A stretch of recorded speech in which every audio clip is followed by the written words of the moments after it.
Les grands titres de l'actualité, une présentation de Addict Remorquage et Transport et Mécanique, les spécialistes. Maintenant à Montmagny, c'est Addict, 234-34-61.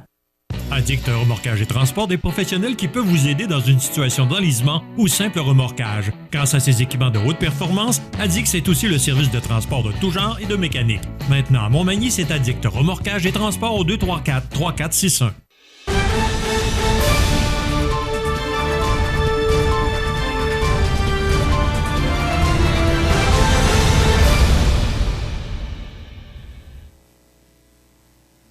Les grands titres de l'actualité de ce jeudi, le 14 du mois d'avril. José Soucy, bon matin.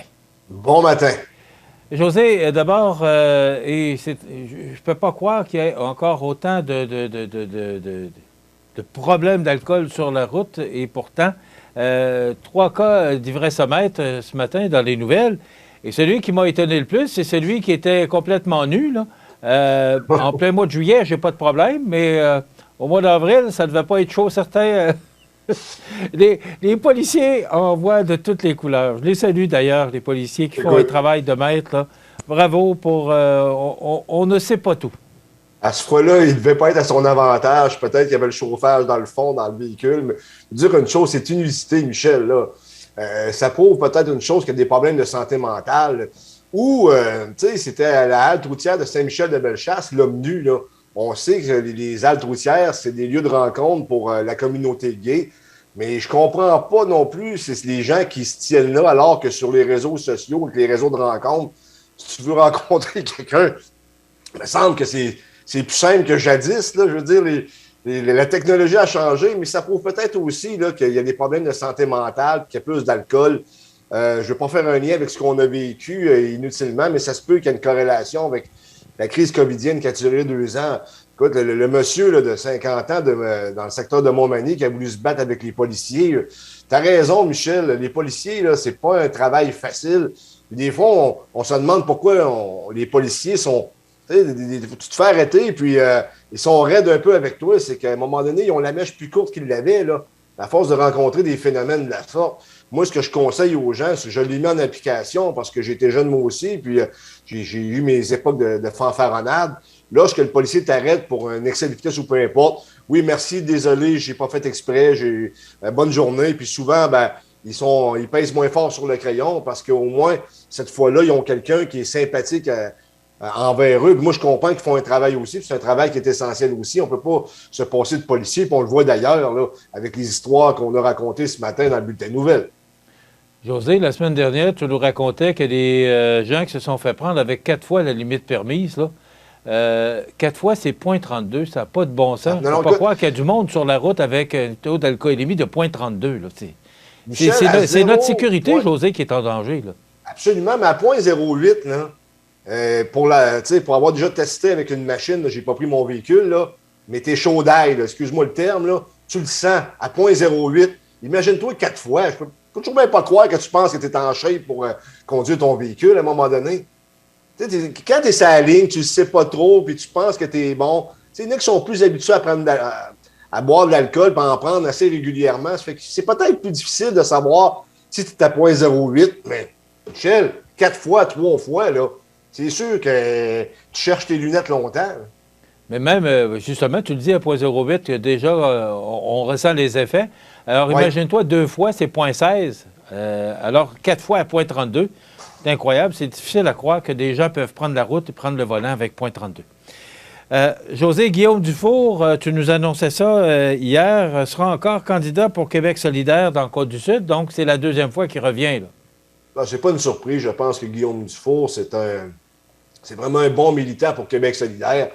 Mais en même temps, la circonscription de Côte-du-Sud au provincial, là, c'est pas très enclin à voter Québec solidaire, malgré qu'ils sont arrivés 3e à la dernière élection en 2018 avec 10 %. Ils ont même devancé le Parti québécois. Mais pour le reste, on va lui souhaiter bonne chance. Mais ça va jouer essentiellement, à moins que ça change. Là. Mais cette année, ça va jouer entre la Coalition Avenir Québec, avec sa représentante, la députée sortante, Marie-Ève Proulx, et le représentant du Parti conservateur d'Éric Duhem, soit Joey Aubé, ou soit peut-être l'ex-maire de l'île aux Grues, Frédéric Poulin. On va voir pour la suite. Mais... Oui, c'est un militant. On sent qu'il croit aux valeurs véhiculées par Québec solidaire. Mais en même temps, les chances qu'il soit élu sont assez minimes, merci. José, on ne connaît pas encore les candidats pour le Parti libéral et le Parti québécois, mais j'ai l'impression que ça ne fera pas la file devant les bureaux pour espérer, du moins, se présenter pour l'investiture, mais il n'y aura peut-être même pas d'investiture, puis il n'y aura peut-être même pas de candidat ou candidate. Ben, c'est ce que je crains, sincèrement, c'est ce que je crains. Qui se présenterait pour le Parti libéral actuellement? Avant, le Parti libéral, c'est le Parti de l'économie, et le Parti libéral tirait sa force du fait que...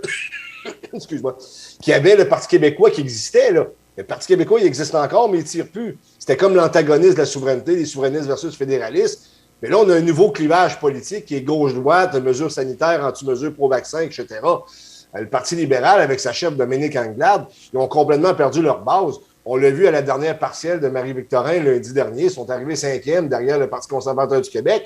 Alors que le Parti conservateur du Québec, pour ce comté-là, c'est pas un bon comté baromètre, là, mais qu'il aille chercher 10 % dans Marie-Victorin, ça veut dire qu'ailleurs, comme dans la région de Québec, ils sont rendus possiblement à 30 %. C'est-à-dire que la tache d'angle du Parti conservateur du Québec est en train de s'étendre un peu partout. Et là, elle commence à rayonner dans la limite de la grande région de Montréal, Michel. Là. C'est une toute nouvelle game politique qu'on vit actuellement au Québec. Et le Parti libéral, je ne sais pas, je veux dire, pensez comme faut, tu es un organisateur libéral, il n'y a rien qui va dans ce parti-là, tout le monde lève les feuilles, dit « Hey, ça te tenterait-tu de te présenter dans la Côte-du-Sud? » Bon, oui, regarde, à la dernière élection, ça a été longtemps Norbert Morin. Ah oui, mais si on n'est plus le cas, là, ça a complètement changé. Écoute, ça va être une histoire à suivre, mais il ne peut pas y avoir de course à la chefferie au Parti libéral. C'est parce qu'on sait que le 3 octobre, il va y avoir des élections, là. Ben, moi, à leur place, je ferais de quoi, là, parce que, je veux dire, ça fuit, là, dans ce parti-là. Les gens ne se reconnaissent plus dans le Parti libéral. Comme je l'ai dit jadis, le Parti libéral, c'est le Parti de l'économie. Maintenant, ça semble être la Coalition Avenir Québec. Là, tu as le Parti conservateur du Québec qui parle énormément d'économie aussi. Je veux dire, la game a totalement changé, Michel, là. Madame Anglade, qui a beaucoup de travail à faire pour les prochaines élections. Ça, c'est certain. Il y a du travail plus que ça. Il faudrait qu'elle travaille jour et nuit, 24 heures sur 24. José, à ma grande tristesse, le projet de troisième lien semble vouloir battre de l'aile et pourtant, justement, dans ton bulletin de nouvelles de ce matin, là, tu nous mentionnais la quantité de gens et l'augmentation des gens qui utilisent les deux ponts, particulièrement le pont La Porte, qui était bâti pour 90 000 voitures et c'est plus de 120 000 qui passent et ça va monter à 140 000. Je pense que le projet de M. Legault, il n'est pas si fou que ça, là. Ben, il n'est pas si fou que ça, mais en même temps, là, ils l'ont revu à la baisse encore une fois. Puis tu sais qu'avec le tramway à Québec, ils veulent aller de l'avant avec le tramway alors qu'il n'y a pas d'acceptabilité sociale pour le tramway. Je ne sais pas ce que la CAQ joue, mais en même temps, on dirait qu'on renie un peu ce qu'on était, voilà, 4 ans dans les dernières élections. Parce que tu sais que le bastion caquiste, en premier lieu, c'était la région de Québec. Là, maintenant, ça semble changer pour le Parti conservateur du Québec. Tout change, mais j'espère qu'on va aller de l'avant parce que je pense qu'on a un réel besoin pour un troisième lien, n'en déplaise aux gauchistes et à Québec solidaire, à ces gens-là qui pensent qu'on devrait avoir du transport en commun, même en région. José, moi, je suis d'accord et j'en ai déjà parlé. La seule façon de pouvoir aider le financement, c'est le péage. Comme on aurait dû faire sur le pont Samuel de Champlain également, ça a coûté 9 milliards. Alors, utilisateur-payeur, moi, c'est ma façon de voir les choses et ça aiderait probablement le financement. José, merci beaucoup. On se retrouve demain pour une autre émission d'information sur la Côte-du-Sud. Je vous souhaite de passer une excellente journée. Je vous dis rapidement qui sera notre invité demain. Attendez un petit peu, je vous dis ça. Est-ce que j'aurai assez de temps? Mais malheureusement pas. Donc, c'est à ne pas manquer demain une autre émission d'information. Passez une bonne journée. Il y aura de la pluie aujourd'hui.